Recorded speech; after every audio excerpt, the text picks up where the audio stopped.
Pourquoi faut-il mettre son téléphone en mode avion en vol? Vous me répondrez sûrement, afin d'éviter les interférences avec les instruments de bord, bien évidemment. Eh bien, sachez que cela n'a en réalité jamais été prouvé, mais l'inverse non plus.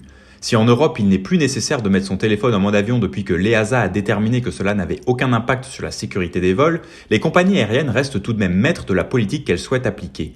Ainsi, il est courant de se voir interdire l'utilisation de nos appareils électroniques durant les phases de décollage et d'atterrissage, sans doute plutôt pour avoir l'attention des passagers lors de ces phases réputées plus à risque que la croisière, que pour des raisons de potentielles interférences avec l'avionique. Aux États-Unis, en revanche, l'utilisation de la fonction téléphone est interdite en vol. Et contre toute attente, ce n'est pas une décision de la FAA, l'équivalent de l'EASA aux États-Unis, mais de la FCC. Si la raison invoquée n'est pas d'ordre sécuritaire, cette dernière estime que des téléphones se déplaçant en altitude et à grande vitesse interfèrent avec les nombreuses antennes relais au sol.